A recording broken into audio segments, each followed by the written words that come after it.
नमस्कार, मी ललित. Time TV महाराष्ट्राच्या या बातमीपत्रात आपलं स्वागत. सुरुवातीला पाहूयात आजच्या काही ठळक घडामोडी. राष्ट्रवादीची इनकमिंग सुरू, 9 आमदारांचा राष्ट्रवादीत प्रवेश. मुख्यमंत्री पदासाठी कोणतं प्रमाणपत्र दिलं, उद्धवांचं मुख्यमंत्र्यांना प्रत्युत्तर. महायुतीला सत्तेत आणण्यासाठी संघर्ष यात्रा, पंकजा मुंडे करणार मुंडे साहेबांचं स्वप्न पूर्ण. आणि डिझेलचे दर ठरवण्याचा निर्णय आंतरराष्ट्रीय बाजारपेठेकडे सोपवावा, रघुराम राजन. विधानसभा निवडणुकांच्या तोंडावर 4 अपक्ष आमदारांनी काँग्रेसमध्ये प्रवेश केलाय, तर काल विविध भागातील 9 अपक्ष आमदारांनी राष्ट्रवादीत प्रवेश केलाय. राष्ट्रवादीला गळती लागली, त्यांच्या पक्षातून फक्त आउटगोईंग सुरू आहे अशी टीका सुरू झाल्यानं आज हा पक्ष प्रवेश झाला. पण आज राष्ट्रवादीत प्रवेश करण्याची शक्यता असलेले चिंचवडचे आमदार लक्ष्मण जगताप, पिंपरीचे आमदार विलास लांडे आणि बडनेऱ्याचे आमदार रवी राणा यांचा प्रवेश झाला नाही. या तिघांनीही आजच्या प्रवेश सोहळ्याला दांडी मारले. मात्र येत्या काही दिवसात या आमदारांचा पक्ष प्रवेश होईल असं उपमुख्यमंत्री अजित पवार यांनी स्पष्ट केलंय. विशेष म्हणजे बार्शीचे आमदार आणि पाणीपुरवठा मंत्री दिलीप सोपल प्रत्यक्ष उपस्थित नव्हते, त्यांनी दूरध्वनीवरून प्रवेश केल्याचं जाहीर केलंय. याशिवाय शिराळ्याचे आमदार मानसिंग नाईक, कराड उत्तरचे आमदार बाळासाहेब पाटील, वाईचे आमदार मकरंद पाटील, दौंडचे आमदार रमेश थोरात, अहमदपूरचे बाळासाहेब पाटील, वर्ध्याचे सुरेश देशमुख, नवापूरचे शरद गावित, अंबळनेरचे आमदार साहेबराव पाटील यांचे अधिकृत प्रवेश झालेत. मुख्यमंत्रीपदी विराजमान होताना तुम्ही अनुभवाचं कोणतं प्रमाणपत्र सादर केलं असा सवाल विचारून उद्धव ठाकरे यांनी पृथ्वीराज चव्हाण यांना प्रत्युत्तर दिलंय. शिवसेना पक्षप्रमुख उद्धव ठाकरे यांना मुख्यमंत्रीपदाचा अनुभव नाही, त्यामुळे त्यांच्या राजकारभाराबद्दल आपल्याला शंका आहे असं मुख्यमंत्री एका जाहीर मुलाखतीमध्ये म्हणाले होते. त्याला शिवसेनेने प्रतिसवाल केलाय. मुख्यमंत्रीपदी विराजमान होताना तुम्ही अनुभवाचं कोणतं सर्टिफिकेट सादर केलं होतं असा सवाल शिवसेनेनं विचारलाय. इतकेच नाही तर राजीव गांधी आणि राहुल गांधी यांचेही दाखले देत शिवसेनेनं पृथ्वीराज चव्हाण यांच्यावर बोचरी टीका केली. सत्ता जाणार असल्यानं मुख्यमंत्र्यांची अवस्था अर्धग्लानी असलेल्या पेशंट सारखी झाल्याची खरमरीत टीका ही सामनामध्ये केली. डिझेलचे दर ठरवण्याचा निर्णय आंतरराष्ट्रीय बाजारांवर सोपवावा असं मत रिझर्व्ह बँकेचे गव्हर्नर रघुराम राजन यांनी व्यक्त केलंय. आंतरराष्ट्रीय बाजारात तेलाच्या किमतीत घट झाल्याने आता सरकारने तेल कंपन्यांवरील नियंत्रण संपवावे असंही राजन यावेळी म्हणाले. सध्या डिझेलच्या किमती वाढवणे आणि कमी करण्याचा निर्णय सरकार घेते, मात्र पेट्रोलच्या किमती तेल कंपन्याच ठरवतात. आज तेल कंपन्यांची बैठक होणार असून पेट्रोल 1 रुपये तर डिझेल 50 पैशांनी कमी करण्याचा निर्णय घेऊ शकतात. डिझेलचे दर 7 वर्षांनंतर पहिल्यांदाच कमी होणार आहेत. रघुराम राजन यांच्या मते आंतरराष्ट्रीय बाजारात कच्च्या तेलाचा दर कमी होत असल्याने सरकारने आता डिझेलवरील नियंत्रण उठवावे. शिर्डीच्या सिंडिकेट बँकमध्ये दिवसाढवळ्या पैसे भरणा करण्यासाठी आलेल्या ग्राहकाला 1 लाख रुपयांसाठी चोरट्यांनी लुटलंय. काल सोमवार नेहमीप्रमाणे सिंडिकेट बँकेचा कारभार सुरू झाला. ग्राहक पैशांचा व्यवहार करण्यासाठी बँकेत ये-जा करू लागलेत. या ग्राहकांमधीलच एक सत्यनारायण नावाचा व्यक्ती 1 लाख रुपयांचा भरणा करण्यासाठी बँकेत आला असता त्याचा पहिल्यापासूनच कोणीतरी पाठलाग करत होतं. त्यामुळेच बँकेतील 3 व्यक्तींनी त्याला घेराव घातला. त्यातील एकाने पैसे खाली पाडून त्याचं ध्यान दुसरीकडे वळवलं, तेव्हाच दुसऱ्याने काउंटरवरचे 1 लाख रुपये लंपास केले. ही सर्व घटना कॅमेऱ्यात नोंदवली गेली. आता पोलीस या चोरट्यांचा किती दिवसात तपास करतील हे पाहणे आतुरतेचे ठरते. मैं अभी सिंडिकेट बैंक में आया, मैं कर्नाटक भवन में काम कर रहा है. इधर 1 लाख रुपया पैसा भरने के लिए मैं बैंक में आया सुबह. वो काउंटर में पैसा रखा है.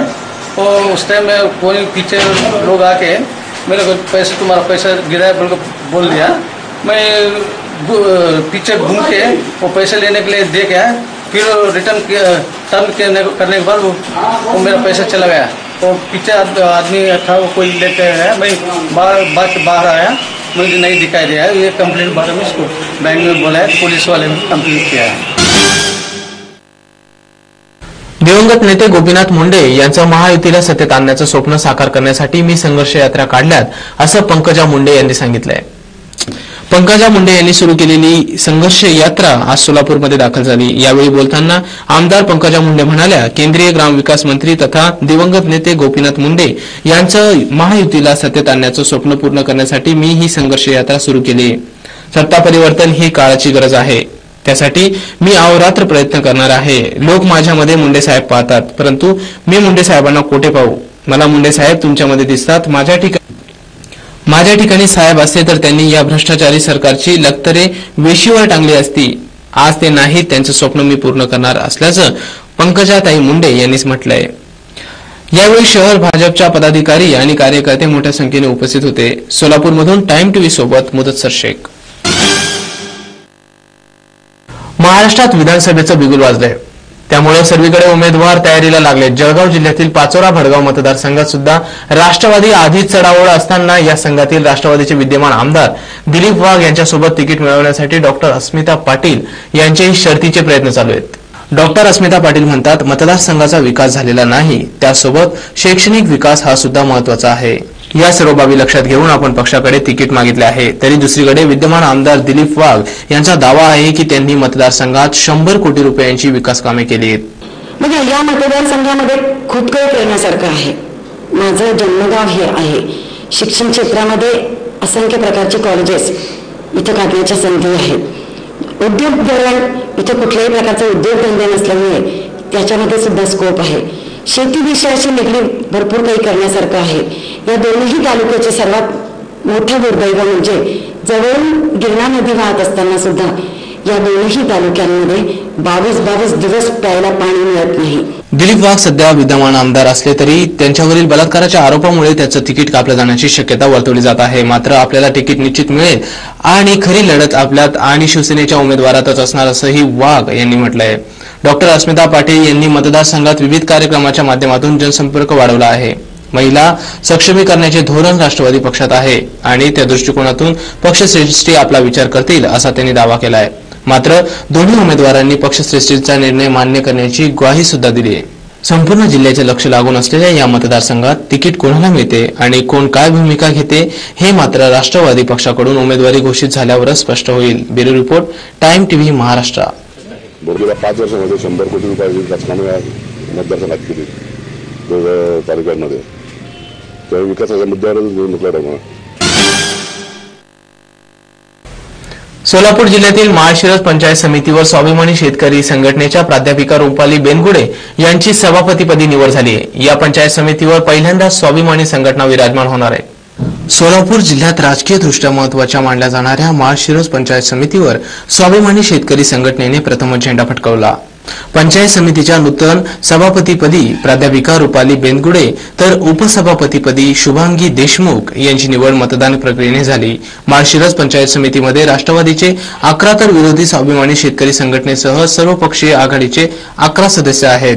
असमान सदस्य असल्याने तसेच राष्ट्रवादी गटाकडील नीलम सालगुडे व सुशांता जगताप या 2 महिला सदस्य विरोधी शेतकरी संघटनेला मिळाल्याने या निवडीकडे जिल्ह्याचं लक्ष लागलं होतं. यावेळी नवनिर्वाचित सभापती प्राध्यापिका रुपाली बेनगुडे म्हणाल्या, लव्ह जिहादच्या रॅकेटचा बंदोबस्त करा या मागणीसाठी मंगरुळनाथ शहरात आज हिंदू समाजाच्या वतीनं भव्य शांती मोर्चा काढण्यात आला. हा मोर्चा 4 भुजनाथ मंदिरापासून सुरू होऊन थेट तहसील कार्यालयावर धडकला. नुकत्याच शहरात घडलेल्या लव्ह जिहाद प्रकरणातील आरोपीवर कडक कारवाई करण्याची व हिंदू अल्पवयीन व प्रौढ मुलींना फूस लावून पळवून नेण्याची प्रकरणे शहरात होत आहेत. त्या रॅकेटचा बंदोबस्त करण्यात यावा याबाबत विशेष दक्षता समिती स्थापन करावी. अल्पवयीन मुलींना फूस लावून पळवून नेऊन त्यांच्यावर बलात्कार करणाऱ्या धर्मांध्यांना चाप बसावा. दिनांक 5 सप्टेंबर रोजी फूस लावून 17 वर्षीय मुलीस पळवून नेणाऱ्या आरोपीस मुंबईत सहकार्य करणाऱ्यांवर पोलीस प्रशासनाने कडक कारवाई करावी. लव्ह जिहाद सारखी प्रवृत्ती वाढू नये याकरिता शासनाने कडक कायदा करून अशा प्रकरणाला आळा बसवावा अशा मागण्या हिंदू समाजाच्या वतीनं करण्यात आल्या आहेत. लव्ह जिहाद प्रकरणाच्या निषेधार्थ व्यापाऱ्यांनी स्वयंस्फूर्तीपणे कडकडीत बंद पाळला. 20 ते 25 हजारांच्या वर नागरिक मोर्चामध्ये सहभागी झाले होते. शाळेतील विद्यार्थिनींनी महिलांनी मोर्चात भाग घेतला. कोणताही अनुचित प्रकार न घडता हा मोर्चा यशस्वी झाला. लव्ह जिहादच्या निषेधार्थ पहिलाच मोर्चा असावा अशी चर्चा सर्वत्र होत आहे. आज मिशन विधानसभेमध्ये आपल्यासोबत आहेत खेड तालुक्याचे आमदार दिलीप मोहिते पाटील. राजकीय प्रवास 1985 सालापासून सुरू झाला आणि प्रत्यक्ष राजकारणातला सहभाग 1988 साली शिंपीपळगावचा सरपंच या नात्यानं प्रत्यक्षपणे माझ्या राजकीय जीवनाला सुरुवात झाली. खरं म्हणजे इतकी कामं मी गेली आता कुठल्या लहान आणि कुठल्या मोठ्या सांगायचा सुद्धा प्रश्न या निमित्तानं बरे. परंतु या तालुक्यामध्ये सगळ्यात महत्त्वाचा जो विषय होता तो शैक्षणिक हा विषय होता. त्याचबरोबर मी इथं मुलींच्या करता महिला महाविद्यालय काढलं, लॉ कॉलेज काढलं, लिटल जॅम्स नावाचं इंग्लिश मिडियम स्कूल काढलं, 2 ज्युनियर कॉलेज काढली. त्यावर सिंचनाच्या क्षेत्रामध्ये माझ्या कालखंडामध्ये भानास्कीचं धरण राहिलेलं पूर्ण करून घेतलं, कळमुडीचे धरण पूर्ण केलं आणि त्याच्या माध्यमातून शेतीला मोठ्या प्रमाणात आज आपण पाण्याची व्यवस्था केलेली आहे. आणि त्याचबरोबर ह्या धरणाच्या माध्यमातून आम्ही चाकणीकरता मोठी पिण्याच्या पाण्याची योजना केली. आता आळंदीकरता पण मंजूर करून घेतली, राजगुरुनगरकरता पण मंजूर करून घेतली आणि अनेक पिण्याच्या पाण्याच्या योजना केल्या. पिण्याच्या पाण्यामध्ये सुद्धा फार मोठा काम आपण या निमित्तानं उभं केलेलं आहे. हा तालुका टँकरमुक्त करण्यामध्ये आम्हाला यश आलेलं आहे. MIDC जगातल्या अनेक नामवंत कंपन्या, मल्टीनॅशनल कंपन्या आल्यात, या देशातल्याही कंपन्या आल्यात. त्याच्यामध्ये त्या तरुणांना नोकऱ्या मिळाव्यात. सगळ्यांनाच नोकऱ्या आम्ही देऊ शकत नाही, पण प्रयत्न केले तर बऱ्याच लोकांना नोकऱ्या मिळू शकतात आणि त्याप्रमाणे त्याच्यामध्ये आम्ही यशस्वी सुद्धा झालो आहे.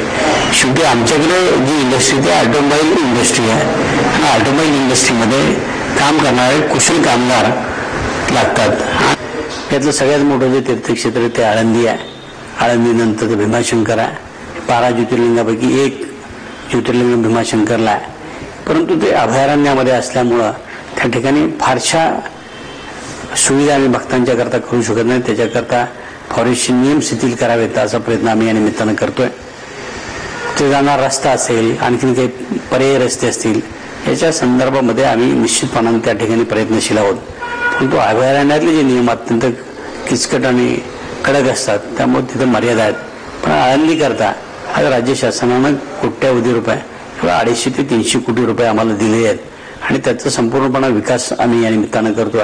की या खेड तालुक्यातील ही तीर्थक्षेत्र आज आम्ही जगाच्या पाठीवर पोचवू शकलो.